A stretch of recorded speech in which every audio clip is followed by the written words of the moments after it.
We do have a quorum. But we need to do a roll call first. I call the meeting to order at 6:09. And we will do roll call. Just say I have to state this. Oh, sorry. I call the meeting to order for the Charter Revision Commission on Wednesday, March 26th at 6 p.m. I need to say the location.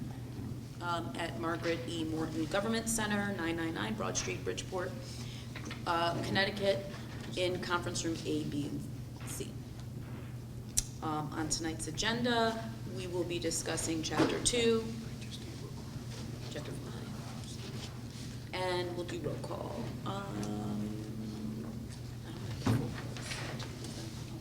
So start here. All right. Is Aisha Wright Abdullah here? Present.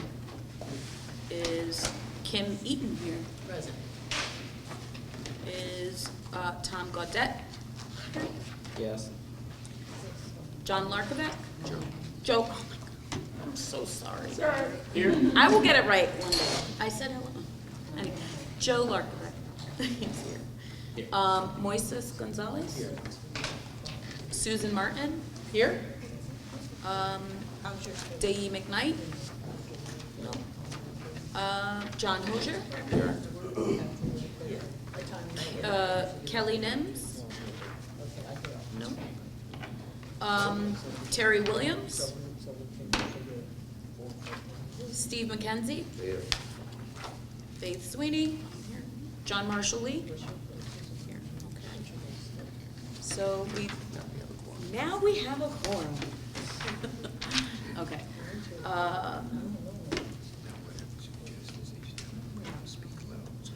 So we did get some feedback about our conversation, and one of the things that we do need to make sure that we do is really speak clearly and loudly so that the microphone can pick it up. There was some of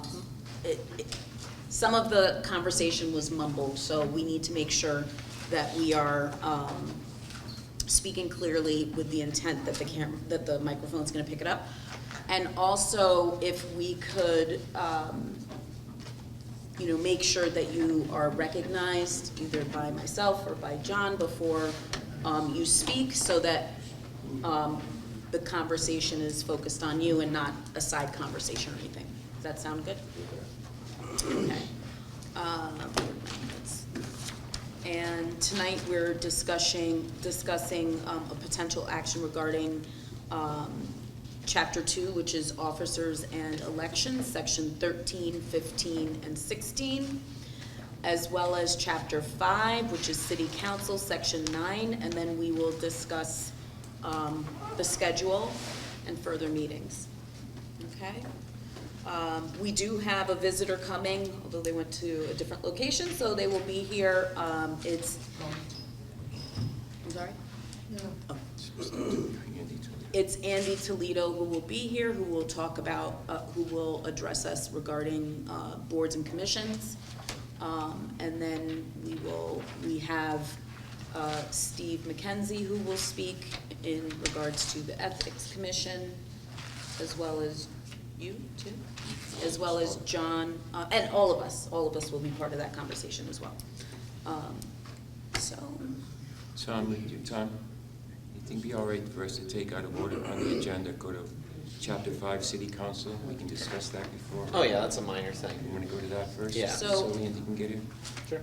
We're going to go to Chapter 5, City Council, Section 9. We're just going out of order because we're waiting for... So this is Page. Oh.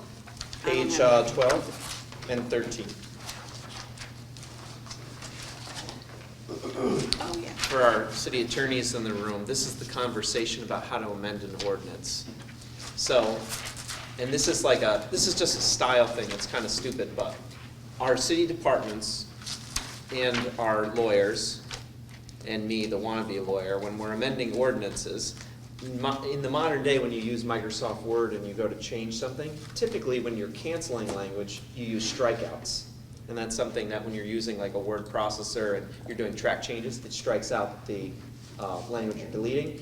And then you would typically, when you're adding new language, you underline it. Well, our current charter says that you need to put language that you're getting rid of in brackets and then underline what you're adding, which is consistent. The problem with the brackets is if you're deleting a lot of text, especially multiple paragraphs or sections, and then you've got maybe multiple sections in different places, it's really hard to find the brackets. And so nobody actually does that, and we get in trouble all the time because it's not compliant with the charter. So the proposal, and I'm curious to see what our attorneys think as they deal with this, is just to change this so that strikeouts are for deleting language and underlining is for adding language. It's pretty stupid and not that important for most people, but it is something we deal with. Works for me. Okay. It's kind of how we do it anyways, we'll do it both ways. So how's the wording going to exactly be? I don't know. Where's One- the wording in here? So the let me Page find 12 it for of you. 69, it's the, Oh, yeah. section 9, it's in A, It's in A, subsection A, sorry. okay. Single set ordinance. Okay, so it says here, the like fourth line down, third line down, all ordinances which amend or repeal existing ordinances shall be set forth in full, the section and subsection to be amended or repealed, and if it is to be amended, shall indicate matter to be omitted from blah, blah, blah, blah. By enclosing the same in Yep. brackets, Yep. and new matter by underscoring or capitalization. I'm not really sure what that means, to be honest. No one is. Yeah, just for the ease of the city council reading these things when we send it to them, and oftentimes we do, like I'll put it in brackets, but I still put crossouts through it because it's the best way to read it. So for ease of looking at it, I think we should just change that to something like, the same in strikeouts and new matter by, I guess you could say underlining would probably be the I better think that's word. what the whole scoring thing is. Yeah, Yeah. so. So you're gonna change the word from, The ordinance committee last night, as a matter of fact, nobody Did could find the brackets. No one can find the brackets. And yeah, it's a stupid thing. And quite frankly, Councilwoman Pereira, not to speak out, but she would know this. She yells at us all the time because we don't follow this, but it's just not practical to do the brackets because no one can find what the heck we're deleting. So we can Maybe fix it. them in being bold would help, but they're not, so I like the strike through. Yes, I John? can read the language here. It's talking about section 9, it's talking about ordinances. I'm asking what amounts to me to be a stupid question. Is there a difference between an ordinance and a resolution? Yes. Okay. that's not a stupid. An ordinance is a local law of general applicability, whereas a resolution is the council using some power that it has or delegating some authority to the mayor to sign something, or anything that's not an ordinance that the council has power to do. Is that a fair definition? That and the fact that an ordinance, if you're going to impose a penalty on the public, it has to be by way of an ordinance. Usually resolutions are to approve a contract, as Tom said, to appoint somebody or something, et cetera. But any local law of general applicability to the public that has a duty or a fine or a penalty attached to it has to be done in the form of an ordinance.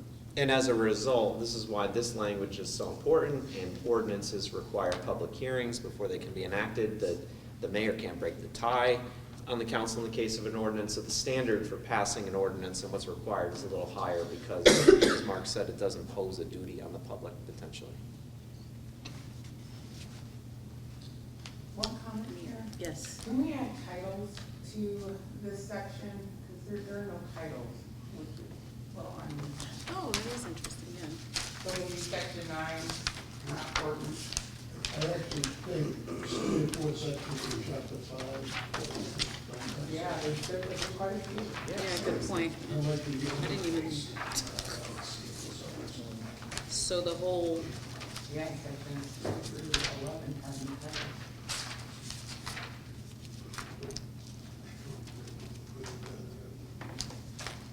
So yeah, I only see one title. Yeah, So it all of looks like these, they don't have titles. Yeah, sections 3 through 11 don't have titles. In section 1? And In section 5. You can see it best in the table of contents. Okay. Oh, that's true. selection, yeah, it does have it. 1 and 2 have it, it's 3 through 11. And then chapter 8 has some voids. And 11.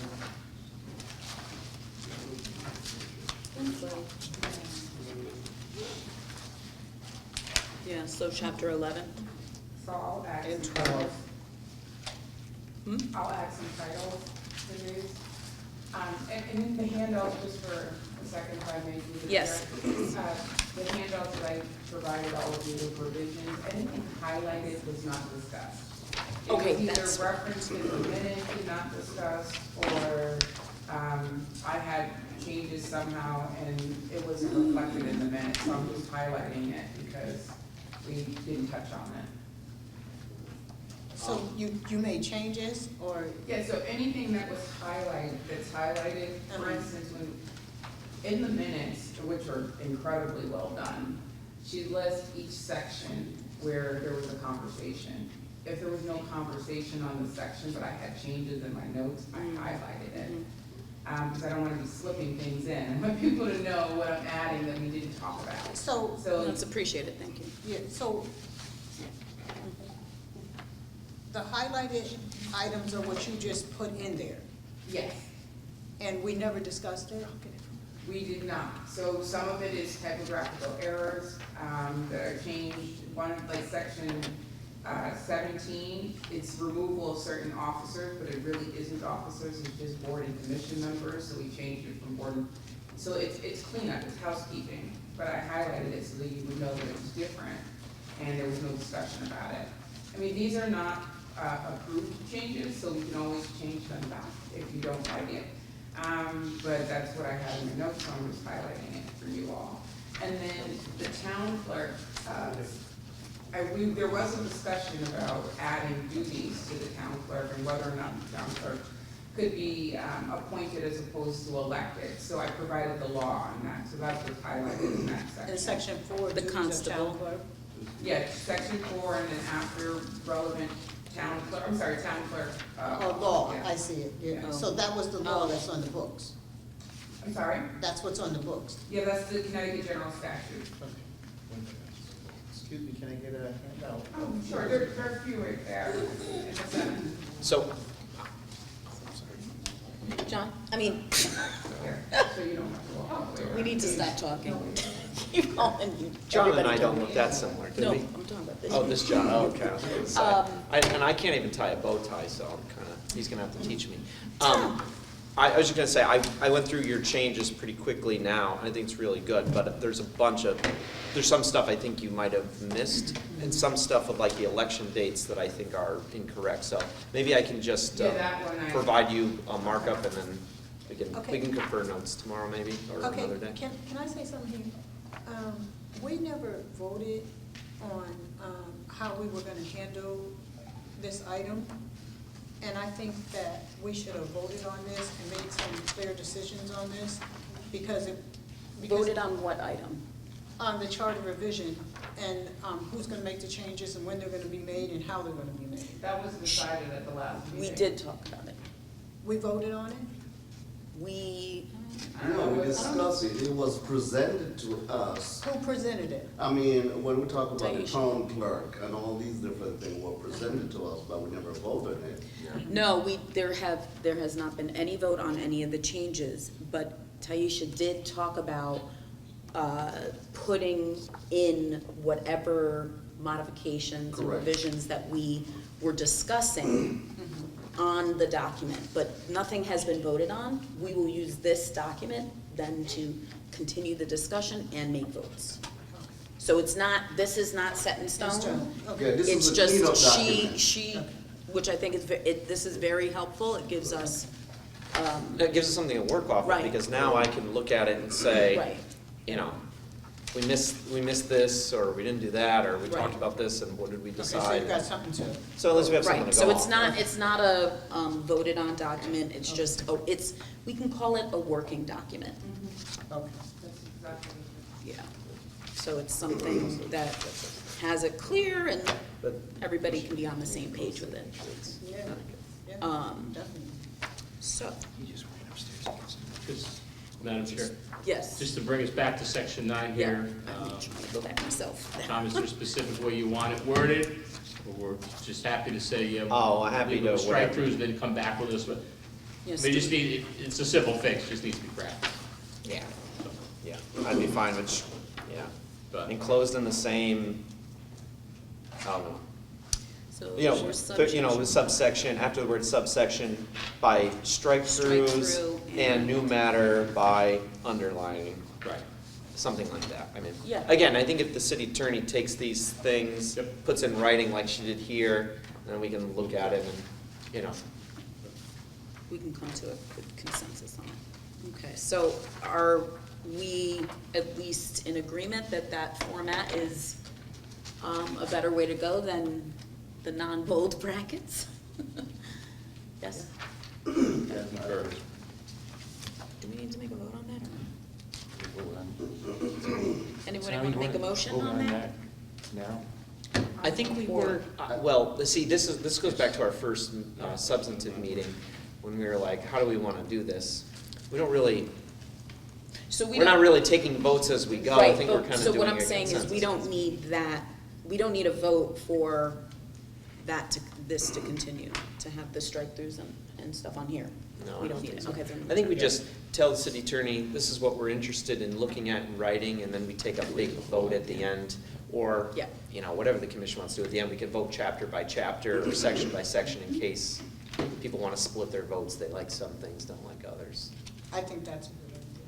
Yeah, and I. 'Cause maybe not think everyone I- agrees on everything, Yeah, so I maybe think not that's a everyone good wants to vote on everything together, you know? So we can, but until we have the language written, it's kind of a waste to vote now. I'm not, and I didn't mean like the charter revision vote of it, but just as a working commission moving forward with that stuff manner, rather than what's in the book. Like, she's doing it already, I guess, then. we- Oh, you mean vote to have the city attorney do it first? No, meaning Sorry. the strike-throughs and underscoring Yeah. I as think we just do we it by work. consensus. Right. As That's we why, that's were my working. point, it's like vote on what, I mean, But- vote on the Just concept. how we're working. Yes. They're already doing this, so it's no need to really vote on it. This is more like a correction, like she said, and like he said, a cleanup. Okay. Because, right, that's what I you're just wanna doing, make you're sure. yelling for the striking through and underlining, right? So you're already doing it, so, Okay, so we're good. Yeah. Just wanna make sure I don't, Madam Yes. Chair, a little Steve. clarification. The document, this document that presented to us, as we talk about the cleanup, all of the meeting information is put into this document to get a full draft, so then we're gonna come back. Yes. And then we're gonna go through each line item. Yes. And then we're gonna be voting it. Yes. Per, the attorney, revision. Am I correct? Okay. yes. Can I make a recommendation on this item that was handed to us? That, just like we did, we voted on it on that Saturday for each of the submissions we had. So let this be item 1 for this meeting, yeah, item one. just so that we're consistent. I'm sort of writing some. Okay, so I'll try to keep them. So, the Charter Revision Commission, that was prepared by the Office of City Attorney, March 26, 2025, is item number 1, submitted to the commission. Thank you. Aisha?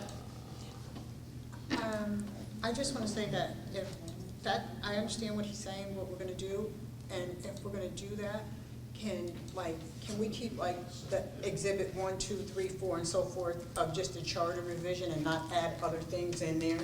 I actually was just about to say the same thing. If Yeah, we can because- come up with a naming for the- convention for these Just- alone, just so these. draft one, draft Just two, these. draft So three? everyone that she makes, Oh, you know, we can yes, keep good those. point. Because I've got a slew of like little minor changes or things that I think we discussed that maybe need to be added, and it would be helpful to know, next time you come, it'll be draft two, Yeah, and draft three, so we yeah, don't to mix keep it up. up. So we'll call this one And draft that'll one. help you to keep up too, as well, you know. They save a bunch of paper. Well, we're not concerned about paper, we're gonna recycle it. So I hear you. We are So gonna this is recycle more, it. this is not an exhibit, we're calling it a draft, right? Yeah, this is draft, yeah. Oh, I think draft it's still one. an exhibit, I just think it's Exhibit one, draft one. it's like next time we get this, it'll say draft two on it, and you'll know to throw Got it. draft one away. Or you can reference draft one and Good say, job. how did we go from this to this? Very good job. Because we're never gonna be able to keep track of this. And I think you have to vote to add this to the record. The exhibit. All those in favor of adding exhibit one, draft one of the Charter Revision Commission revisions? All right. All right. All Aye. in favor? Aye. All opposed? Okay, the motion is, well, there wasn't really a motion. I think we're getting softer again. Yeah, we are, we're talking love. We're talking All about right. Sorry about that. John Sorry. especially, so let me be your early warning on that. All right, do we want to do that again? Yes. Well, first of all, somebody needs to make the motion. I make a not me. motion to add Charter Revision Commission I second draft it. from the city attorney on March 26th as an exhibit one to today's meeting. I second it. All those in favor? Aye. All those opposed? The motion has passed. Through the chair. Yes. Tom added a very important piece at the end there, which is everyone that gets voted on, to identify them, you need to put the date in. And he says the March 26th 2020. draft. And while we're on the subject, just a little housekeeping piece, since Tom, you're picking up typos, et cetera. If it gets to the point where the yellow highlighted language in section, in chapter 5, if the yellow highlighted language in sections 3, I believe it is, 2, section 2 and section 8, assuming that's added there to incorporate the boards and commissions in there, then we should delete what's the old section 13, which spoke only to boards and commissions, if it's still in there. That should come out, because that's now encompassed in the other sections. What page are you on? There's some yellow language in Chapter 2, section 2. chapter 2, section 8. Oh. I hate to be that guy, but this is not properly before us tonight. It isn't, I know. But when you talk about a section, you certainly can reference other related in order to move the discussion. Fair, okay. This is about boards and We're not commissions, voting on okay. it anyway, so- All right. All right, thank you. Yeah. Chair, that being said, could we broaden the agenda just a bit to give us some room to have discussions about things previously discussed? Because there's nothing on the agenda to accept the minutes or to discuss things previously discussed or to clarify anything, very tight. I mean, And maybe that's on purpose. if you saw an agenda that said, and everything we previously discussed, you'd probably look at it and say it's a violation of FOI. Well, something else to that effect, and maybe you want to put in the chapters previously discussed. You could have, Review of the chapters previously discussed. or you could have, you And could let's- also have review of the minutes and the record keeping, because, look at, every meeting's a special meeting, which means you can't add anything on an agenda. Because you have a floating schedule, you really haven't filed the schedule of all your meetings with the town clerk. Well, I think we're a half an hour in, and all we did was change brackets and strike through, so we gotta. Yeah, we gotta keep get moving. moving. We gotta start moving. Can I just be, I'm so sorry, Susan? Madam Chair. I just wanted to get back, I don't think we finished the thought about just naming the chapters. Is the city attorney's office gonna take that responsibility to name the chapters? To name the sections of the chapters? There are 20 different sections that don't have, or that have missing Correct. names of sections, so I just wanted to be clear that was gonna happen. Not to put something else on your desk, but. It's your call. You all pay me. I don't think we should waste our time trying to come up with names. And Yeah. you did offer, so yes, I think. So does anyone want to make a motion? I would like to make a motion that the city attorney's office puts titles to each one of the subsections of the chapters. So I that- second it. Thank you. Aisha. For the record. All those in favor, All- signify by thank saying you. aye. Aye. Aye. All those opposed? Motion passes. Motion passes, thank you. I'm Okay, trying John, to take I'm gonna notes talk and do about this. this. This is crazy. I know, Okay. I got you. All right. Well, are we ready to move on? Are we ready to move on to the next? Okay, thank you. So we finished that. Is Andy Toledo? Yeah. You want me to take it? Yep.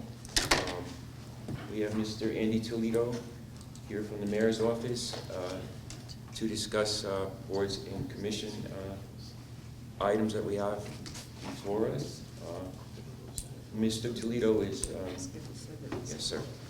Mr. Toledo is very much involved in helping us put in place our boards and commission members, filling vacancies and such.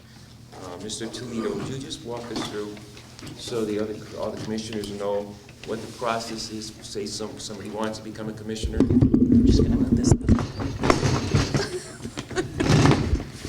No, it could stay here. Oh. It just. Oh, okay, I got you.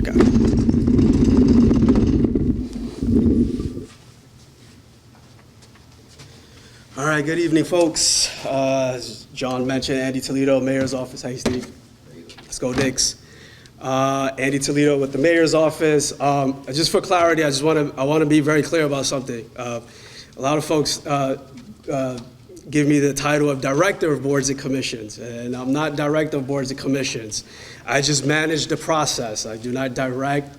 I'm not director of any of the boards and commissions. There are clerks for every board and commission. I do not manage the clerks, nor do I manage the governing process of each board and commission. I just manage anyone who's interested in applying. So, as John mentioned, if someone's interested in applying to serve on a board and commission, go on the city's website. My name is on that website. So my contact information is there, my phone number, my email. Usually get an email or a phone number, someone who's interested in serving on the board or a commission. Send them an application. The application is available on the city's website as well. For most part, they'll call me because usually a lot of folks have a lot of questions before they submit an application. Once an application is submitted, I'll discuss it with the chief of staff, deputy chief of staff. We do a little bit of some due diligence on our end because a lot of times the folks who are interested in serving on boards and commissions are folks who have served on boards and commissions in the past. They might have been previous elected officials, so they have some sort of connection to the city. I'm fairly new. I've only been living in Bridgeport for 3 years, a little bit over 3 years, 2.5 years working for the mayor's office. I'm originally from the Bronx, from New York City. So I want to ask everyone for forgiveness because I'm going to make some recommendations and I'm going to reference a lot of New York City just some of the recommendations, I think best practices that we could try to implement for boards and commissions. Once an application is submitted, once there is a green light from our internal staff and our internal discussion, we'll have the candidate come to the office, either myself or the chief of staff will sit down with the candidate just to kind of get a sense of who they are, why they're interested in serving on the board and commission, what expertise do they bring. And there's also an opportunity for me to really give them an understanding of the responsibility that they're taking.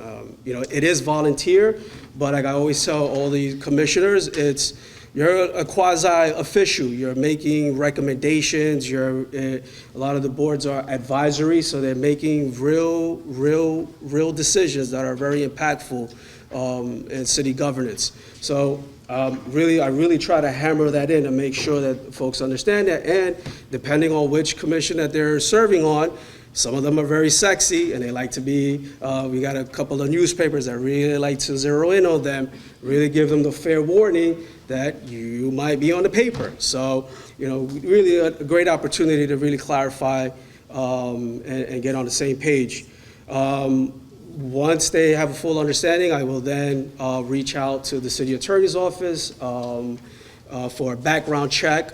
That's Mr. Ed Adam, who's our government accountability person, provides a background check, verify that the individual lives on the address that's on the application, that they don't owe serious amounts of taxes to the city, and any major criminal background information.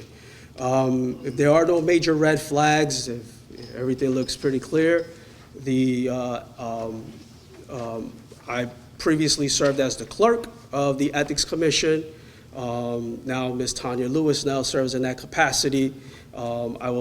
Once everything clears, I will instruct Ms. Tanya Lewis to add that individual to the Ethics Commission for review. I will then put a package together for all the ethics commissioners, application, background check, and another piece of document is the voter information from the voter registrar's office, also showing that the individual is a registered voter here in the city of Bridgeport. So that document is I put together, now Ms. Tanya Lewis puts together and submits to the ethics commissioners for review. In the past, when I was the clerk, I would submit those documents to the commissioners a week in advance before a meeting, so I have enough time to digest the information. Once the candidate goes before the Ethics Commission commissioners ask a variety of questions, a whole interview process. Each candidate is then voted by the commission, and then they're placed on the next round of vetting, which is the miscellaneous committee. Miscellaneous committee then gets the same documentation that's given to the ethics commissioners. They do their review process, and they will meet with the miscellaneous committee. Now, if a candidate is interested in serving on the police or the fire commission, they go to the public safety and transportation committee. But the other commissions, they go to all the miscellaneous. Miscellaneous committee does its due diligence. The candidate will meet with the miscellaneous committee and so another series of questioning. Once the miscellaneous committee then approves that candidate, they will then be on the agenda at the next city council meeting for a full city council vote. The city council votes to approve the candidate. I will then prepare a calendar date for the candidate to meet with the mayor for the actual oath ceremony where oath is administered by the mayor. Tom Gaudet has been gracious enough on a number of occasions to administer the oath as well. So anyone who's a justice of the peace can do the oath. Pretty much that's where my process ends. Once the candidate is then officially a full commissioner, I inform the chair of the respective commission or board that they're serving on, and then the chairs will then prepare, documentation, and they'll be added onto the agenda, and they'll go through the full process. So that's pretty much, from A to Z, how the process is. So I always tell folks that, there's 4 vetting processes that takes place. Want me to keep going? All right. So I know there was a lot of questions regarding vacancies and commissioners serving on expired terms, it is a very interesting, it's an interesting process. So just to give you a little bit of background, and here's where I'm gonna start referencing New York City. I served on my local community board in New York City. I served on my community board for 13 years. And so when you look at community boards and relations to Bridgeport, they're mostly closely more identified with neighborhood revitalization zones. So community boards and neighborhood revitalization zones provide advisory land use and economic development. Same thing with community boards. So they're sort of the eyes and ears. Now, how community boards and have relations to the boards and commissions process is the appointment process and reappointment process, where I think that maybe we can see some best practices and guidance from New York. So with the expired terms and commissioners serving for many, many, many years on some of these boards and commissions, in New York City, they had their own charter revision commission back in 2018. And one of the ballot questions that they put forth to New York City residents was the actual term limits on community boards. I remember in the Bronx, we had one community board member who when I left the Bronx Borough President's Office in 2019, he was approaching his 41st year serving on a community board. That's a little crazy, especially some of the boards that are very NIMBY. I always say that those community boards that were very, very NIMBY about development, you had community board members that were serving 10, 20, 30, 40 years. And community boards that were very civically engaged in neighborhoods. So the city council passed term limits on community boards. So it was 2-year terms, 4 consecutive terms, 2 years, for a total of 8 years. I think that's one way. One of the things that the commission should look at is look at the implementation of some type of term limits on boards and commissions. What I propose, I think in New York City, the 8 years is a little bit limited. I think here the sweet spot would probably be more like 12 years.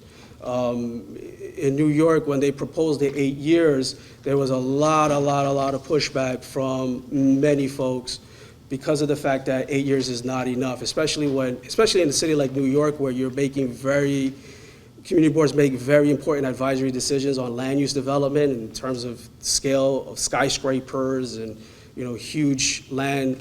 Those are very, very impactful decisions. And so when I look at a lot of the decisions that planning and zoning now, we look at what's happening in Bridgeport with a lot of development, especially a lot of developers from New York City, really interested in developing here in Bridgeport. I think that anyone who's serving on the Planning and Zoning Commission, Zoning Board of Appeals, I think an 8-year term would probably be too short. Maybe 12 years is probably the sweet spot. Really start building that institutional knowledge to really make the right decisions. So I think looking at term limits is one. The other piece too is just to give you a little bit of background. Many times I'll approach a candidate who's serving on an expired term, and I'll say, hey, you should be up for you should apply to be reappointed. You've been serving on your commission for a number of years as on unexpired, and they'll just tell me, no, Andy, I'm not really interested in that. It's okay, I'm all right. I've approached some of the chairs in some of these boards and commissions, and I'll say, hey, you have 6, 7 members that are serving on expired terms. Andy, leave it alone. It's okay. We're functioning. It doesn't really matter.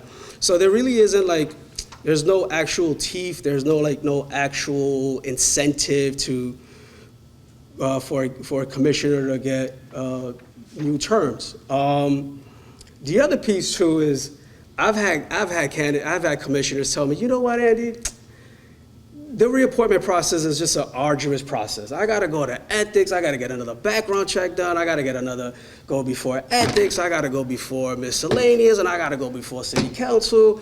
I don't want to go through that. It's just too much. And it is a bit of a long, drawn-out process. From beginning to end, you're talking about a month and a half, maybe sometimes 2 months for someone to become an actual commissioner. So that piece is also there, and I've had commissioners tell me, you know what, I don't want to go before the city council. They're vicious, they're nasty, it's the Spanish Inquisition, I don't want to go through that headache.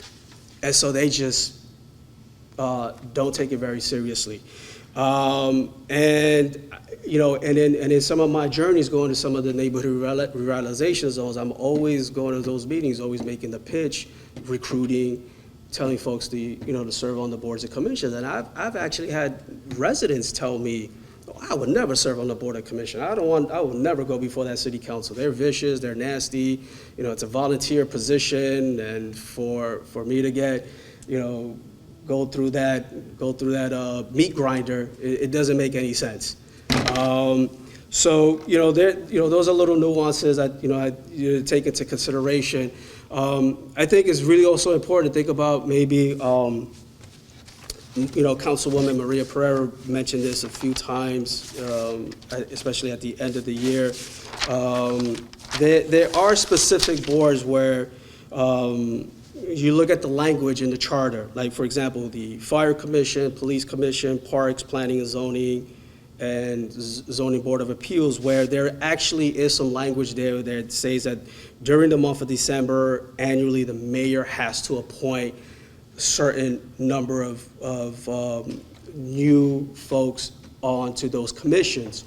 I think, so, those commissions have that language, but not the other commissions. So I think looking at maybe, creating some more uniformity around that language there it would be super helpful. And also, I think it says here, so during the month of December, annually, the mayor shall, with the advice and consent of the city council, appoint a member. So the Board of Assessment Appeals is another commission where that language exists. A member of the Board of Tax Review to serve for a term of 3 years starting on the first day of January. So I think either appoint or / reappoint should be added there, because the way my understanding with the language states that it has to be a new member onto that commission. So if you have a commissioner that's in good standing, does the mayor remove that person to bring in a new appointee?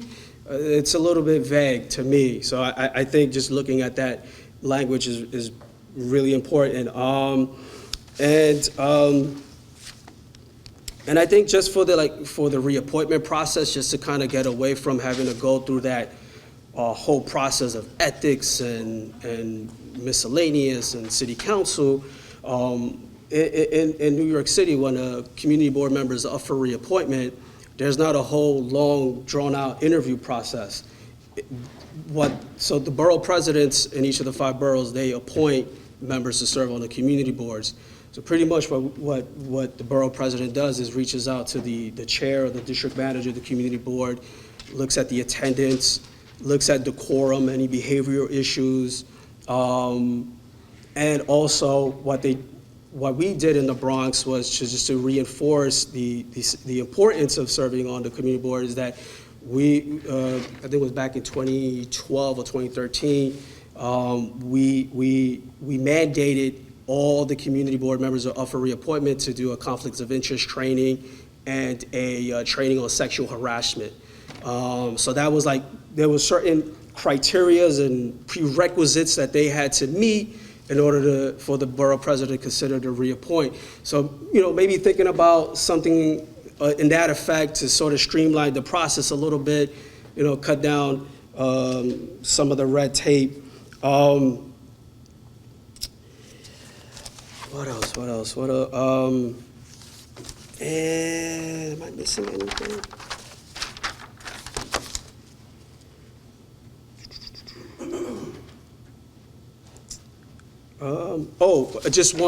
Maybe one last recommendation to consider. So in New York City, it's a rolling application process, right? But there are hard deadlines that are in place. So in New York City, the community board application becomes available January 1st. The deadlines, each borough has a different deadline. In the Bronx, our deadline was always the second Friday of the month of February, so we had a month and a half for applicants to submit their applications to serve on the community board. So maybe thinking about something along that effect there to maybe have a period in Bridgeport where the application becomes available, there's an interview process, And then, anyone that's interested in serving, can still continue to apply, let's say in July. It creates a bullpen.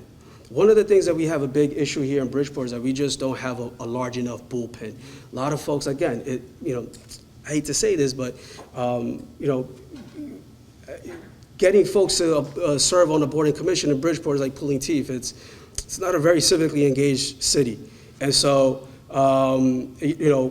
having maybe a start date and an end date, and then getting applications after the deadline, maybe that creates more of a bullpen, and probably helps the process with vacancies. But I'll end there and entertain questions if anyone has. I hope the information I provided was helpful.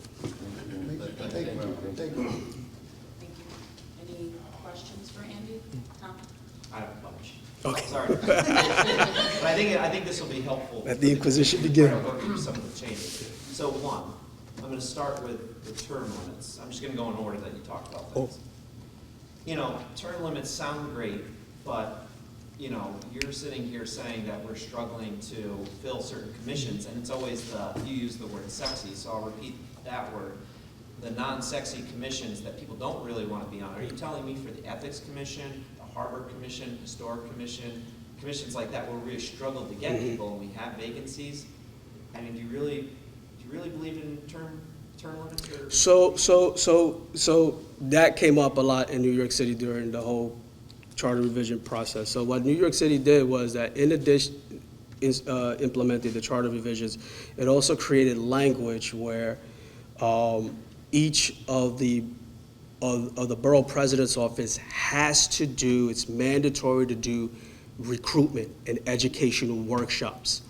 There's no office or person in the city of Bridgeport that is mandated or has the responsibility to actually go out there and do real informational sessions on what each of the boards and commissions function is in the city of Bridgeport.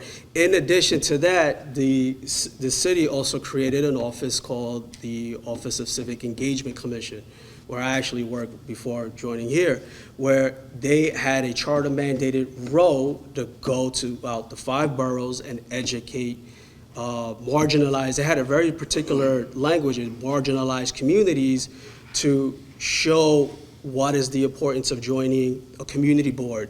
There are community education councils in New York City. There are neighborhood advisory boards in New York City. So there's a whole slew of civic engagement opportunities in New York City. So this actual office was created to go out there, infiltrate these neighborhoods, and get folks to understand the leverage powers that they have. So that's something that's really missing here in Bridgeport.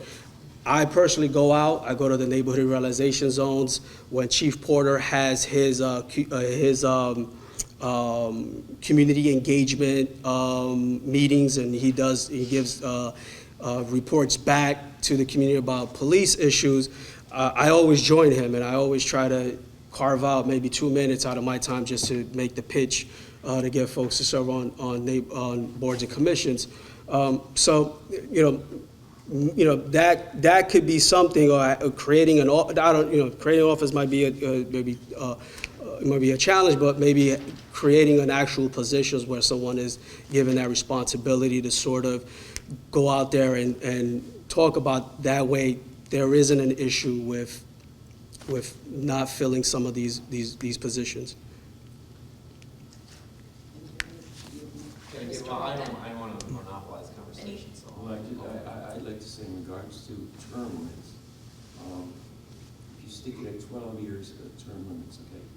We have on these board and commissions, some people that have been there 10, 20 years. What it does is forces the administration to find a replacement, because if they do not, that board becomes defunct. It doesn't have a quorum. So you're basically almost enforcing individuals of the administration to look for people to go on the board because so-and-so's, their 12 years is up, can't go back on the board. That I believe would create, what's the word I'm looking for? See, if we create an overturn, they're forced to go look for somebody to fill a position. You know, in regards to term limits, just what they did in New York was, so they actually had once you reach your term limit, you then have to wait a full term, so 2 years to be considered again. So maybe having language like that where someone says, all right, you know, they've reached their limit, take a break, reapply again in a year or two.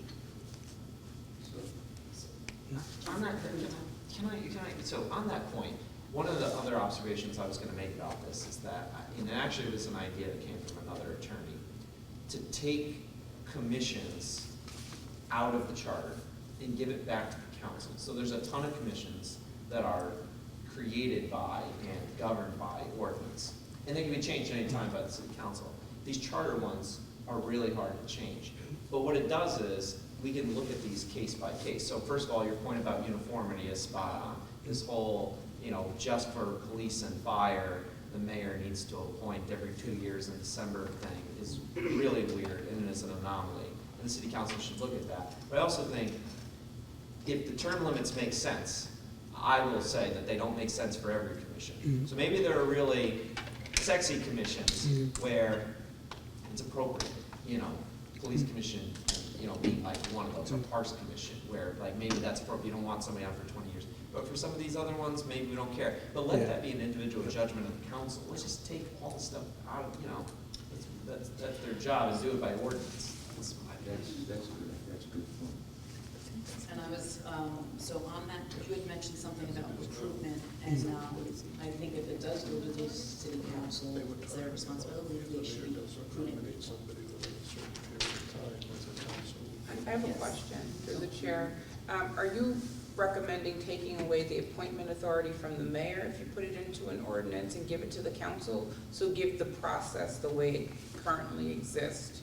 Sunset the clauses as they exist in the charter, and the sunset will be when the council adopts an ordinance creating the commission, setting the new, you know, the new terms. Steve Mendick is actually the one that said he did this in other towns, because when it's in the charter is a document that doesn't change for a long time. It's really hard to make little nimble changes, and, you know, there's not a one-size-fits-all approach to these commissions. There are different sizes, and makeups and the terms are different and stuff, and the city council can change ordinances, although there are barriers and a process and public hearings, so there's process to it, but it's not a charter revision process. You know, I just think it's a better way to do it, and then they can consider all these. I don't know that, you know, we're gonna have time to sit here and really think about the nuances of every commission. I certainly think the police and fire and some of the other commissions the mayor appoints is broken. Yeah. And by giving it back to the council to deal with, I think it'll force the issue. If we put those sunset clauses in the charter, it's gonna make them address this as soon as we adopt the charter. Now they'll have to talk about it. Okay. Oh, I'm sorry, go ahead. No, go ahead, you go ahead. I just think that if you do that, more likely than not, the council will remove the mayor's appointment authority. So are you comfortable with that? I'm not saying either way, I just think that's the reality. Absolutely not. And as I work here, as a separation of powers thing at the federal, state, and local level, executives appoint and legislatures approve. And that's exactly the way all these commissions work, and it's the way government works. Then If that- you're mad at the that- mayor for not doesn't making say it, appointments, does it? then you throw the mayor out. That's how this works. That has to be in the charter then. Absolutely has to. I mean, just, even if you just put Generic that language like that, sentence, that's fine, yeah. even if it's just a sentence that says that the mayor appoints and the council approves. Totally. Yeah, I mean, I just think that's a matter of like, But there's- what does an executive do? What does the legislature do? There's no statutory requirement, and it flows from the charter, so Taisha's obviously right. You have to have that statement in the charter, otherwise all the power flows from the ordinance, and the council can do whatever it wants if they can override a mayor's veto. With the exception that there are certain random cases where boards have ex officio members or members that are on the commission as a result of their position. WPCA. And we created one for like the Environmental Benefits Task Force when we did the PSEG thing. Some that are durational in nature, but they had positions on there, so they weren't subject to an appointment and vote, but those are kind of on call. Food policy councils and all. You Well, Aisha Wright Abdel speaking. hear you all keep saying, you know, to the council, but I just heard him say that people say that they don't want to stand in front of the council to get on the commission because they're gonna be mean to them and chew them up. So, like, am I the only one that heard that, or am I misunderstanding that, or,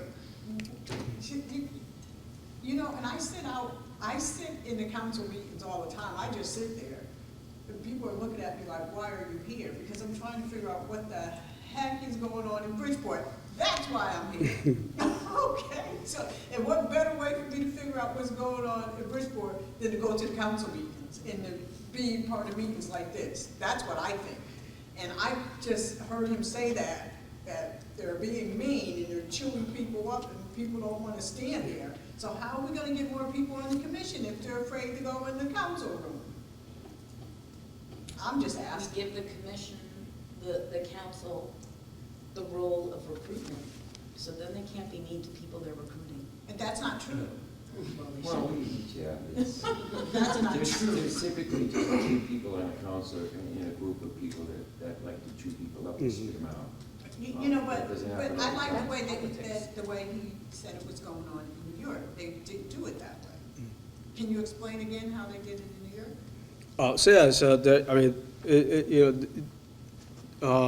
The borough president has full authority in the appointment and reappointment process. So the city council, the only role that the city council plays in the community boards in New York City is that they can nominate, but the borough president could say no to that nomination. He has full appointment authority. And so, they never face a city I council. think I would like to see us somewhere in between what we do and what they do. You know what I mean? Because we want people to feel comfortable as taxpayers in our city, you know, to want to sit on a commission and want to interact with each other. I like coming here, you know, to the meetings with you guys and talking and interacting. I like it. And I would want people to come to the commission and because they want to come, because remember, this is, you're giving up your time. Who's gonna give up dinner time to come and have a fight? And I will say this, I've seen the temperature in some of these miscellaneous committee meetings, come down quite a bit. As John mentioned, it's just really a few, it's not all of them. And I tend to see when the temperature rises is again, the commissions that are very impactful, so like planning and zoning, ZBA. Some city council members have a very laser-focused interest on who's serving on those particular commissions. And so, very rare, we had a gentleman who started serving on the Harbor Commission just a few months back. I mean, I think they asked him like one question and they were like, okay, approved, next. And the city attorney, this is where I think I would be looking at you guys to, try to help us to really figure this out. Because we don't want a power struggle going on, but we want everybody to kind of be comfortable. I give you the floor. Again, Steve McKenzie, and I've been previous to be, involved in the midst of some what Andy spoke about. One of the key pieces that I heard him say, which I think we need to really look at it, information is key, training is key, because when we have individuals come before us, again, some of them are aware of, what, the role and responsibility, and some of them do. But I think if you create some type of awareness and information to say, hey, if you serve on this board, this is what the purpose of this board is. This is what you're contributing. So they have an understanding in terms of the board. And again, I've worked in New York, and one of the things that we did, that access that I work for Dormitory Authority and SCA, we speak to individuals who want to join a certain board as professional. I come from the architect and urban planning background. So when people want to sit on plan and zoning board, or they want to sit on land use board, they will come before us a session and we talk to them what is plan use is, what is zone is, how zone is important. Give them, we call it the dummy version of our profession, so they understand when the attorneys speak in a different language from you and I. So before the city council or zoning speaking of a project, they're gonna speak a language and say something that the regular folks might not be understanding. But if you prepare them in some type of information session, when they sit on that board, though, they have some type of understanding what they're listening to, what is presented to them, and they have a more dissect of what they're going to approve. So I think that is important. Can I just, for clarification, Steve, you're saying, so you're not saying when they're going before the council, but you're saying that they should be, the council or whoever should be posting information sessions? Yes, I believe so, because it's extremely important. So you give them a vast knowledge of understanding of the board itself, what they're serving on, and what the role and responsibility of that board that they're serving on. So they can make concise, better decisions, and they can speak clearly among the voting member and the colleagues that sit on that board. So I think that is important. Tom? Oh, can Yeah, please. Moises Gonzalez speaking. In regards to what Mr. McKenzie is mentioning, does the city of Bridgeport have like a handbook for boards and commissions? There is a handbook. What I do is I always put together, especially when we have someone come in, just to, in the actual charter language of the particular commission that they're serving. Now, from my understanding, some of the chairs have their own orientation package once they are an official commissioner, but that's not all the boards and commissions. There's I believe it's like 2 or 3 that have like an For actual. example, within that handbook, does it have what Mr. McKenzie was mentioning, at least a little background about what they were expected as members of that board, the term limits, years, how they're appointed? So like. Is it published like online? Yeah, so I'll provide that, what gives them all the information. But like planning and zoning board of appeals,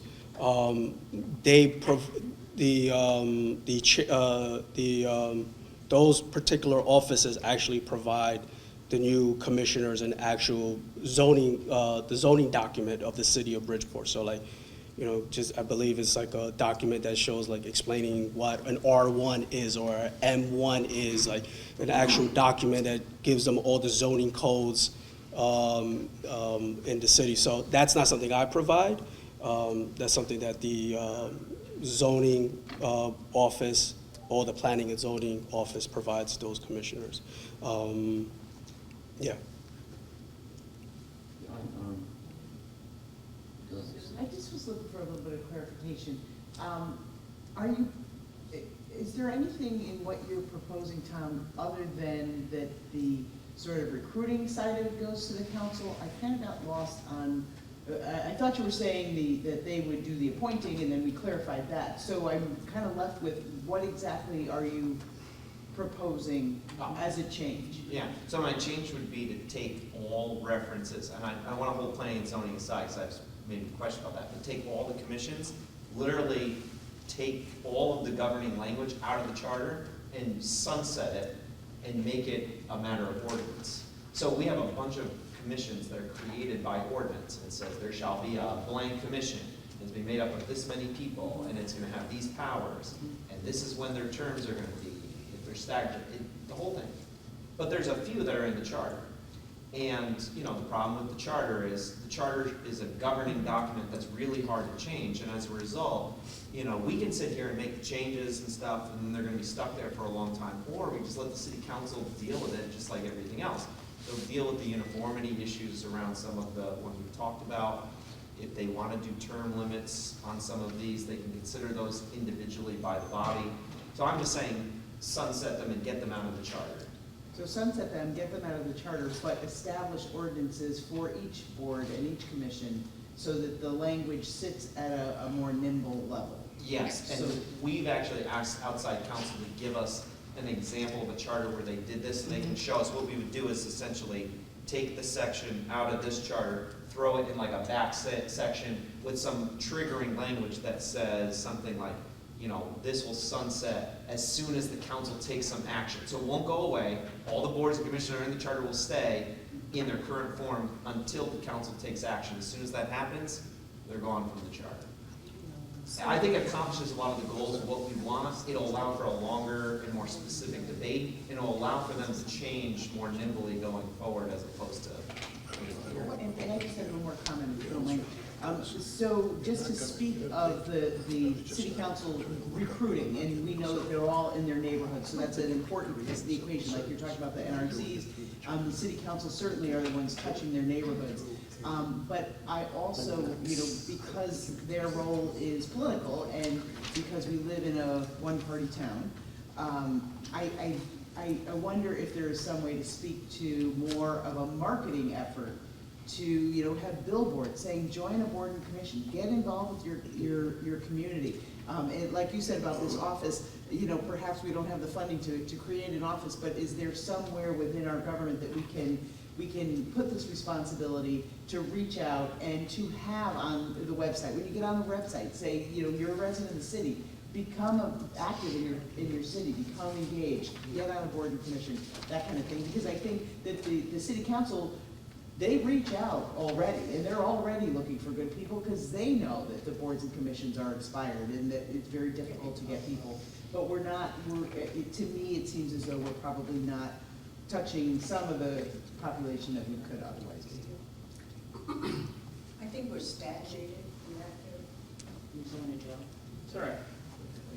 No, go ahead. No, I was just gonna follow up on that. You know, it was interesting to hear you say that you find hesitancy in the community wanting to do this. And, you know, I've heard from multiple city council members who have told me, oh, I bring up plenty of names, and all we're ever told is, well, there's no openings in these commissions, and it's because people have been sitting on them for X number of years, longer than some people would like.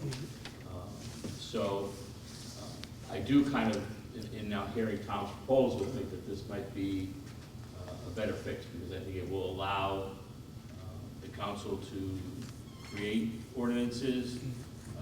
That way, you know, they're the ones who are bringing forth these names, who are out there in the community recruiting.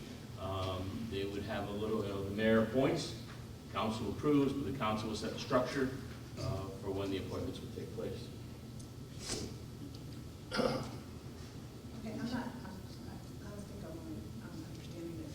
So the mayor is gonna appoint Tom to be a commissioner, and if we're the city council, we vote, and what if we vote and say we don't want to? Then it's not. So then he has to bring some more people. That's the way the process works. But that's the right now. problem, that we're not having enough people, because once we get rid of you, then there's no, like you said, the pool, we don't have any more people in the pool. If we vote you down and there's no more people in the pool, and like you said, does it go away? Do you want me to comment? You're looking at me. So We're looking at you. I mean, look, I was gonna ask a question on this point. I mean, look, I am a firm believer. The mayor appoints, the council approves. If you don't like what the mayor's doing or the city council's doing, then you don't vote for them, period. That's the way government works. End of story. But that's my view of this. But I did have this is kind of Steve McKenzie as much as it's to Andy, because Steve led the Ethics Commission for a while. What Andy was kind of hinting towards to make the process a little easier for reappointments was Andy was kind of saying, get rid of ethics for the reappointment. That's not necessary. The first time you go through the process, you fill out this big long application, we're looking into your background, doing all this stuff. But once you're sitting on a commission, and there's the holdover provision, which you kind of need, otherwise a whole bunch of commissions will go defunct really fast, right?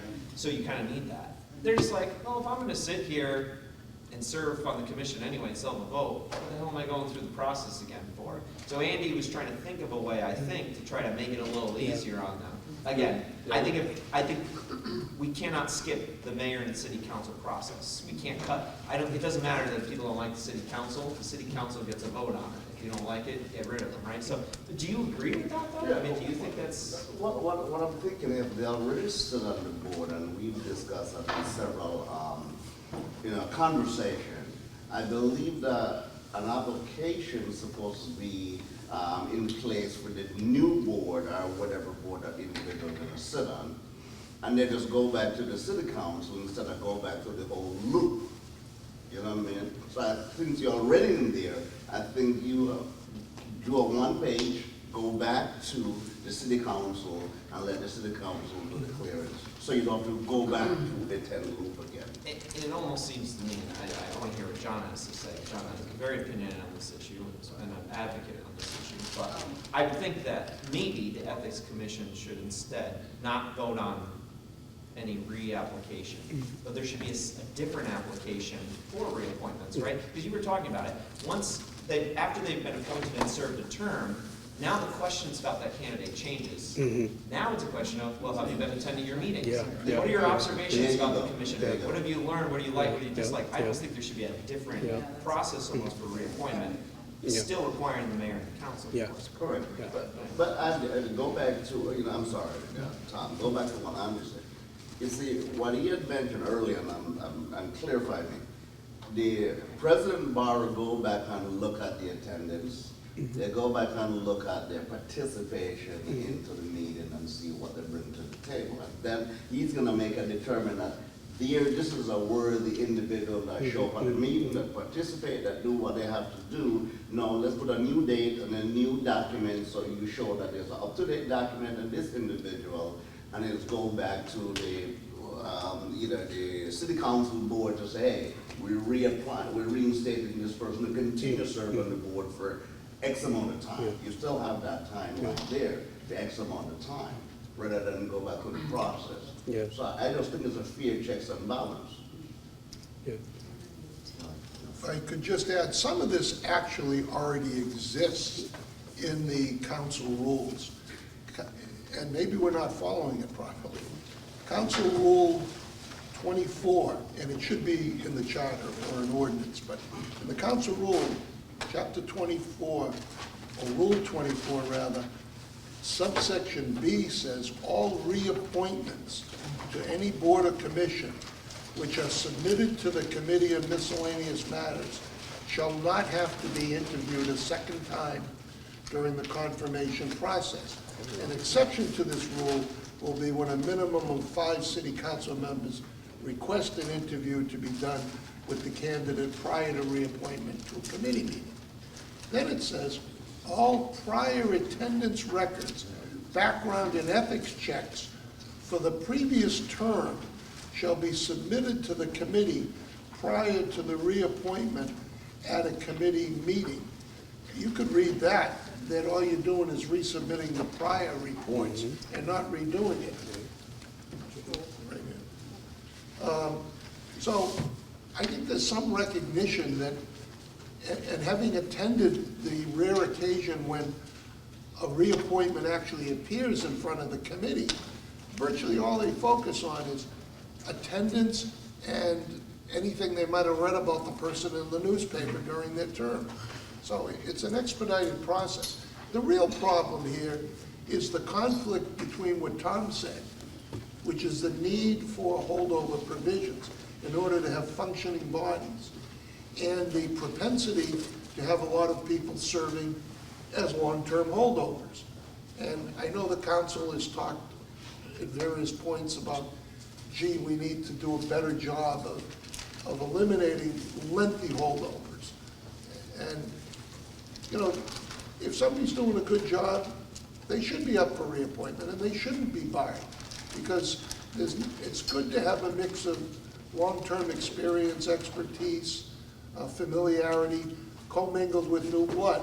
And if you have an artificial rule that says we're going to put term limits in there, then you're depriving yourself of some real talent and commitment. It's another thing. When you go out and start recruiting people and you're basically begging them to take an appointment, are they really going to be committed to it? As opposed to doing an outreach job, as someone talked about, putting it on the website, posting what the different groups do and where the openings are. And then if somebody has enough initiative to come forward on their own, then they're gonna be an active commissioner and not somebody who regrets having got looped into being dragged into the job.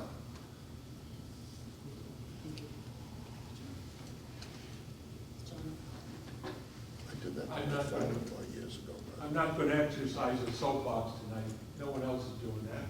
But I make an observation that, yes, I went to a book here that has material from 2011 on boards and commissions. So I was speaking and studying it for a long time. And when this guy came to town, we talked a couple times. We talked about the Knicks, but we talked about his expertise out in the Bronx, okay? And it's not necessarily about basketball. So he brings some good things to open our minds. And what I'd like to remind us all, as we talk about boards and commissions, this city, not any one mayor responsible, but has ignored fair housing for 20 years. So our Mark Anastasi last time commented to me, I used the word safety net. Our safety net shredded, rotted, whatever, for fair housing. There were a couple names on it until it was taken off the website in the last year and a half, 2 years. In other words, not everybody died, but the group did. Slowly but surely, you don't have enough people to have a quorum, and so the safety net doesn't work. You don't have a quorum. Now you may say, wait a minute, well, there may not be work to be done. But with all the stuff we've got on housing and rentals, because fair rental was the same story, 20 years. How did that happen? How did it happen? Is it because there was no enforcement mechanism on the mayor? Now, what I've learned in the last 3 or 4 years, city council president is here, so they found a way to get fair rent back in force with a budget and functioning at a time when affordability of residents is important to the city. But I'm not hitting that subject, housing, but why did the two boards or commissions that had fair in them, why did they expire? How did they expire? So I'll leave the question pregnant in the room and just say, what we're talking about to me, as I take an oversight, we've got a demonstration of what goes wrong in checks and balances at the federal level. And I'm not going to say more than that, but I think it weighs on everybody at the moment to see, gee, how did this well-organized or reasonably oiled machine get into so much trouble so fast? Well, it's about power. It's about ambition, wanting to have more power. And to me, the executive branch in the city has had power enough, and that maybe it needs to get shared. But it can only be shared with the legislative, right? Because we don't have a judiciary. But what we have is public opinion. And they wrote about it in the 30s, famous book by Lipton, okay? On public opinion. And if public opinion is shaken enough, it can be a strong force. So why aren't we out recruiting public opinion and putting that into our charter, even if it isn't there? So we can't review it if it's not there. But why don't we find a way to train for civics better and regularly, okay, in a position in the mayor's office where this guy could be teaching a year-round course that overlaps because he's had the experience in the Bronx. I would trust him. And if you want to have it bipartisan, find another person, or find 3 people to run it, to bring in the multiple senses in the city. Teach the civics. A. B. Public service is a part of civics. Civics is the study of rights and responsibilities. And so what I'm talking about are responsibilities, duties, obligations we have to our neighbors.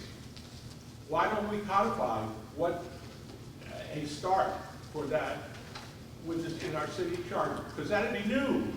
And that would give maybe hope to people in the city that I am wanted, I have a place, especially young people who are getting this in college and seeing difficulties and seeing their ways to, this would, might open up lots of political activity as opposed to public service activity. But, so it would help with recruitment if we had a baseline of civics for adults. Okay? We supposedly have them for kids anyhow. I don't think we got a problem with selection. We do have a problem with training. Do we routinely train? Did I hear you tonight talking about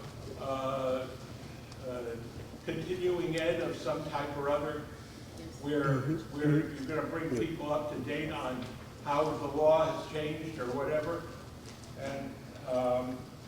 and then so that's continuing ed. Finally, I'm in a nut about evaluations. Okay, does the city routinely monitor employment here with an annual evaluation after probation period, 6 months or 8 months? Does the city do that? Overwhelming silence, which probably is no. At least the questions I keep asking, or it's varied. There are certain department heads who continue a quality practice of reviewing behavior and adding it to the person's portfolio once a year, helping them manage their future career, advising them as to training opportunities, education opportunities. That would be helpful to the city because they get more productive, it seems to me. Okay, how does that affect boards and commissions? I believe that if there isn't someone outside to evaluate what's going on in the commission, and Steve, I defer to you, you've been a chairman of an important commission. What would happen for someone if they were asked to do a self-evaluation once a year? Self. How easy is that? You can phone it in. Yes, yes, yes. Okay. Was I at the meeting? What are my attendance level? You say that's something that's looked at anyway for a reappointment. How did I participate in meetings? Was I respectful? Was I engaged in active listening when it was appropriate for me to listen to others? And then did I speak up, speak my piece when we seemed to be at a place where it was appropriate or where there was an impasse? And self-evaluation, now posting the openings. We seem to be in this, we need a safety net. Yeah, probably. But Steve can, Andy can tell us if he knows what the expiry dates are on the 150 or 170 approximately people who are on boards and commissions. Is my number in the ballpark? Yep. Okay. So we keep track of those folks, and if they're under 50 or 170 and they're on a, what, 2-year, sometimes 4-year cycles, so 3 years, so that's 50 people a year on average. who are coming up. That's one a week. That's not a big job to maintain the revaluation process, to be aware of it 6 months ahead of time, notifying the person, A, that it's upcoming, and they can cheer or they can boo, and they can say, I want to be reappointed, okay? And simplify the process if their behavior, if their evaluations have been good. Simplify the process and green light them. I don't understand. I'm with you. When I attend a meeting, I think the city council at times is more anxious to chew on each other's bones than on the public, okay? But if that's, in other words, if that's what they're going to do, they are defeating their, and I'm not looking at the president of the council as I say that, but it's just, and when decorum isn't working, whatever. So post the openings and and post all of the opportunities when somebody comes in with an application. Have a listing so they can see where they are in the process. Because I have had more than one application to serve ignored or lost or who knows. And that is frustrating. And thank you for listening. If I could just, through the chair, offer a comment to you. I'm not suggesting that the idea of having a master location of openings wouldn't be helpful, but I'm sure you're very familiar. If you go to the city's website, under the section Boards and Commissions, virtually every board I've looked at has the expiration dates for the different members of those boards already there. But they're not on a list, as you speak of, that people could aspire to. Well, we used to handle, I have in this file, boards and commissions listing that showed expiry 1997. Oh, I'm not telling you that they're up to date. No. I'm looking for something, and humor will bring out the problems. And it means no one's looking at this ahead of time. What a concept, okay? We're going to come up to a deadline, and how are we prepared? Well, prepare the person on the board or commission and have all of us prepared, because they're keeping track of their own evaluation of their behavior. I'm looking at the Ethics Commission right now, which is a vital one, because without them, nothing's getting filled. And on the Ethics Commission, you've got, it would appear that you have one term that has not expired. Everyone else's term has expired, which is why we need the holdover provision. But as far as efforts to move forward and fill that, that's always been a tough board to get. It's not a sexy board. Most of their work is done in executive session.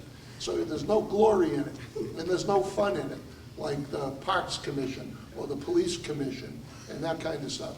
So look, we're never going to get through charter revision if we talk hypothetical and I'm talking esoteric. real. Believe me, I've been watching it for years. I think that we need. I would really like Andy Toledo to finish, so that, because he is our invited guest. Thank you, I'm That's sorry. crazy, 'cause I thought he was done, so much went on. Yeah. I thought he was done. You have a question? Or? No, I'm saying so much that went on, I assumed you were done. Oh. It's my fault. Do you I have got any distracted. response to what has been said so far? No, I honestly, it's just, just throwing recommendations, ideas out there, just digest the information. I'm open to further discuss, and hope that just the information I shared was helpful and kind of get the brains and the wheel rolling. Yes, thank you. And that's what I wanted to say in reference, because he gave us some very good, he gave us some very good information, and he gave me something to think about. So like, in terms of just my opinion on the subject, I'm fine with the mayor appoints, city council approves. I'm also fine with if the city council appoints. But what I am thinking about, to me, really important in Bridgeport, I think we do need term limits. I think like 12 years is pretty generous. 12 years would give anybody an opportunity to learn what they're doing, perfect it, and also mentor the new board members and younger people coming in. I see that as a real problem here in Bridgeport, speaking for the people who are not here to speak for themselves. So I'm fine with either way, but I think we do need to impose a term limits, and you said that, and it made me think. I think that's a good idea. Now, because my knowledge is limited on this subject, I don't know how that will work with every board, but he said there's a clause, there's a holdover clause, so that would be the safeguard in the safety net. Thank you. Susan? So I also wanted to get back to Mark's comments about the term limits, and respectfully disagree in that there are some boards and commissions that are their own entities because they have all been there forever. And there's no new thoughts, and there's their way or the highway, and I'm not naming any commission's names, but we all know it's true, and it has to stop. So, having said that, I understand about the holdover provision. The holdover provision is what has us where we are right now. Somebody's got to hold the mayor's feet to the fire, the council's feet to the fire. There needs to be change. I totally agree with the discussion of term limits. Let's say it was 5 two-year limits, 2-year terms, and then a gap of 2 years, and then come back. With that, you can roll it back. You can get new blood, and you can get your old good blood in there, because that good blood is not going away. They are still going to be active. They're going to still participate, but they don't have a vote necessarily. If they're that engaged and they're experts to that extent, I really feel like of course they're going to continue their commitment to whatever board and commission it is that they are serving on. But the stagnant, terrible way of my way or the highway, because I have been this commission for the past 20 or more years, is just unacceptable, and that's where we are. So the holdover provision, although I totally understand why it has to be there, it is how we have gotten to this kind of trouble. May I, through the chair? I just have some recommended language on how to deal with this. I'll tell you who wrote it after. But all appointed commissioners serving on a board, commission, or similar municipal body shall hold their respective offices during the term for which they shall be chosen. The appointee may serve an automatic 90-day extension. The city council may grant an additional 90-day extension with 2/3 vote of the membership. The commissioner will either cease serving on the respective 90 or 180-day base on city council's determination. Once the appointee's term is expired and the initial 90-day extension has commenced, the city council may nominate its own appointee to fill the position on the board, commission, or similar municipal body. The administration must report back on nominees to the city council within 45 days. So some portions of this is really helpful in how you're thinking of it. I think these timelines may be a little too short. I mean, 90 days, but there is a way, and someone has thought of a way to move this along, to nudge, right? And I think that's what we're all talking about, is that this, someone needs to nudge this to a conclusion or to a different party, and that's an effective way of getting it done. Gotta tweak that a little, make sure that the council doesn't just turn down the mayor's. Just to Susan's point, as a member of the commission, in regards to term limits, I'm on a commission that some members were on for a very long time, and it became complacent. There was no more new ideas coming in or anything like that. So, just in that effect, yes, I think that, yeah, a certain term limit, take the time off, so to speak. You want to come back, but that idea of constant new blood is extremely important. Yeah, so that language is pretty decent. I think I agree with your criticism that the times are a bit short. Knowing the way the city council and government works is a little short. But I wanted to get to a couple of, I actually have a couple questions for Andy, but just a quick note on what John said. Interesting, he brought up the Fair Rent Commission revival. Some boards go defunct because there's not a whole lot of work to do, people lose interest, all sorts of issues that may come up, and it doesn't happen to most boards, it does happen to a few. But what happened with Fair Rent Commission is, COVID happened, prices of rent went through the roof, the state legislature passed new laws which actually gave new and stronger powers to the Fair Rent Commission, and then the council took action to amend the ordinance, changing how the commission is made up and adding those new powers. This goes to my point of why commissions should not be dictated by the charter. Like stuff about how terms work and how we work, of course, like bigger governing language, they need to be resident electors of the city, that sort of type of stuff. But that is a great case study in why we should take these other commissions out of the charter and give the power to the city council to determine it, because it's more flexible and you can do this kind of change in real time. Okay, I now have a question about two anomalies with respect to boards and commissions. One is the Parks Commission, one's the Library Board. The Parks Commission is the only commission I'm aware of where we dictate that only half of the membership can be of one political party and the other half has to be anything else, which is unusual because there's a state statute on this point and it's like a 2/3 ratio, and there's a formula for how to do it. I think it's weird and it's really hard because we have so many Democrats in the city to fill commission seats on that. I want your perspective on that. The other weird anomaly, totally different, and with all due respect to the members that serve on this commission, is the Library Board. They're the only board in the entire city that reappoints themselves. And going to the point about new blood and criticisms, people complain all the time that all these guys just reappointing themselves. Now, of course, they're subject to council approval, and council could turn them down, but it's really hard to do that. I'd be curious your perspective on those two anomalies. They're just kind of different than everything. Yeah, I mean, with parks, I don't know what the reasoning behind just that there's strict language that there could only be there's 7 members, and only 4, 8, and only 4 Democrats can only serve. You can't.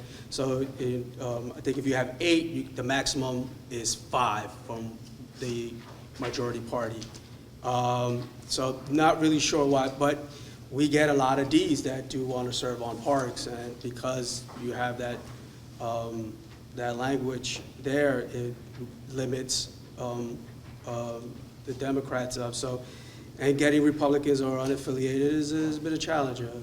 God bless Bev Sanders for wanting to step up, who's an unaffiliated and just going through the nomination process now.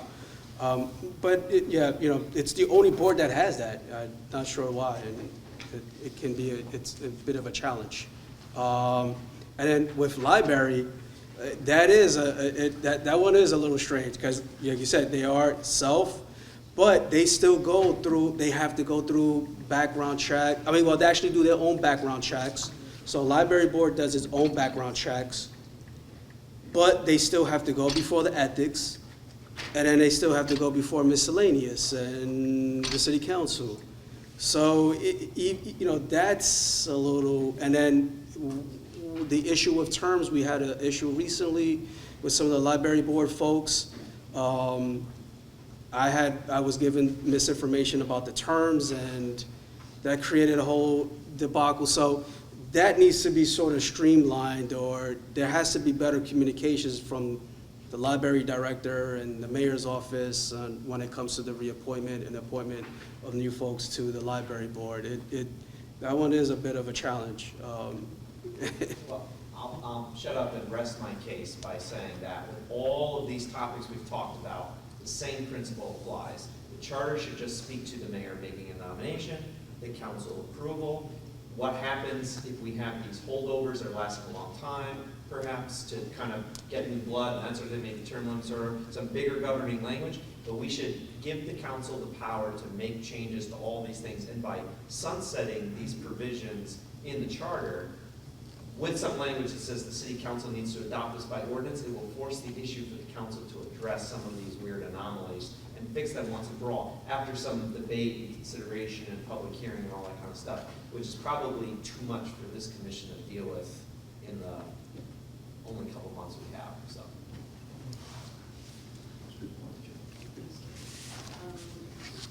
Thank you. Thank you very much. Thank you. It is 7:49, and Meeting adjourned? I would like to see maybe a motion to table the Ethics Commission section, because that, we don't have a lot of time to talk about it. So, does anybody want to make a motion? So moved. Second. All in favor? Aye. Any opposed? Okay. John, do you intend, maybe just, can you tell them what you've been working on? Yes, he's Because been that might working be on helpful. a lot. Just take a couple of minutes on this. What I'd like, what I think personally would be best is that the Ethics Commission be its own self-body, that funds itself, has its own lawyer, has its own clerk, so on and so forth. So it takes it completely out of government, so to speak. It becomes an independent entity, all right? Then, to give it teeth, I found through the State Ethics Commission that we can also give a $250 fine per violation that doesn't exist in our ethics stuff now. Basically, the importance of making this outside of government, so to speak, is that it will show that the city of Bridgeport is tired of getting its black eyes. Whether it's be with politicians doing things they shouldn't be doing, or anybody else that in that respect. We'll be just showing them we are committed to proper government and the way it should be run.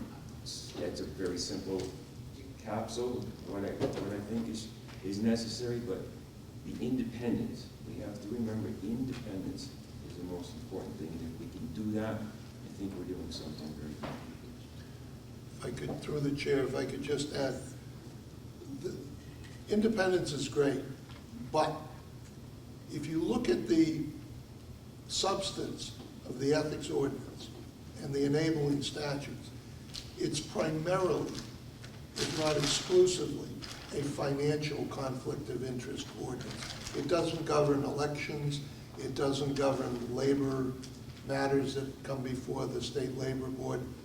It's a very narrow scope of responsibility. It talks about not using your public office or position to personally or have your family benefit from that office. So before you worry too much about independence, you probably also need to take a look at the scope and see if there's any capacity to broaden the jurisdiction under the state enabling statute. I don't personally believe there is, but that's a matter. I know there was some concern about taking a look at the jurisdiction, and that's something we'll take a look at. Giving more independence without more substantive powers is basically saying you will have more independence to have jurisdiction over very little. There's very few complaints that come in that the commission has jurisdiction over.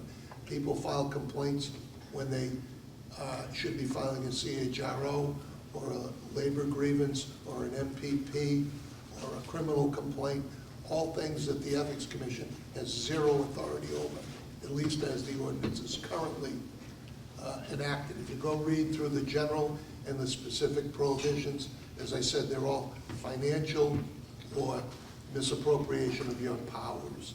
So we're going to talk about this another day. We'll take a look and see if the enabling statute would allow for amending that ordinance, but that will be done by ordinance. Amending the ordinance to expand the scope of responsibility. Thank you. Thank you. Madam Chair, and again, I understand what Mark Anastasia is saying. I sit on the board, Jesus, my expiration date was 2014, and I literally just got off the board a couple months ago. Not a couple, but one of the challenges that I face as a chairman on the board, and he just mentioned, we have no teeth in respect to certain checks and balances. I understand where Mark coming from, where we don't have a lot of complaint or certain, but certain important matters come before the board at times that I felt that if the board have a little bit more checks and balance in respect to accountability, reviewing critical document before it goes to the labor department and go to labor relationship. There's some things I think we need to look into to give the board a little bit more, not to say only independent, because I have experience sitting on the board. There was an incident that came before us in very large matter, and we had to, with Mark's direction, bring in an independent attorney to look at things from an outside perspective to make sure the checks and balances are in place, which I thought that was very important to do because, people look at the city of Bridgeport and say, it's only in Bridgeport, it's always in Bridgeport. So we want to change the stigma by creating a board that holds people accountable. And I think that's where Commissioner was coming from. So yes, we're gonna table it, but we're gonna have to revisit it to make sure that we're just not a body of board that sit there, but a body of board that take action. I didn't even prompt a substantive discussion. I just wanted to, you had indicated, and I wasn't sure, that you were gonna have somebody from the state ethics office or something that might wanna come to one of our meetings. Yes. Because I think that's what Mark said is what we wanna know. What the state statute allow for us to actually do? So is it just financial issues, or is it beyond that? And what's the fine, and when does it apply? It'd be really helpful to hear from someone who knows their stuff on this. Because I think a lot of people are asking for this, but I don't know what they're asking for, or what we can actually do. There's a state ethics Sarah Clark that I'm in touch with, so I'll touch base with her and see if I can get her to come. I think, Tom, that came from you as your position in city government, the Sarah Clark, and asking her to come. I think that would have more teeth. So I'll give you the information regarding Tom, okay? Yes, John? I have a list here from 2024, December, of boards and commissions. It's a download from the city website. And I have one group here. The city council is here. Obviously, someone doesn't understand that the city council is not a board or commission. Appropriate to be here, along with Board of Public Purchases, Ethics, Harbor, etc. And so I raised that. Secondly, there has been some comment about commission for people with disabilities, for instance, or American Rescue Plan Act, ARPA, or food distribution. If they are different in kind or different in rules, then perhaps they ought to be organized in such a way that happens. And that goes beyond the activities of this group, this charter commission. But there is one here that I will raise, and it's a school building committee, because the school building committee is here, and perhaps we ought to be concerned with what's in the papers recently about we've got to have the new buildings before we get rid of the old buildings, and if 7 or 8 are on the line, don't we need to have the public have a role in the school building committee. Right now, it's the Board of Ed, it's the city council, and it's people with status, with people in city government, the administration. But taxpayers who are going to fund this stuff are not part of it, not consulted with it. And with 20,000 kids in the city receiving education at any given time, shouldn't parent taxpayers be on that? It's just a question. I'm full of questions. Thank you. Thank you for allowing me. It is 7:59. Let's do it. You said 11:59? 7. I'm just joking.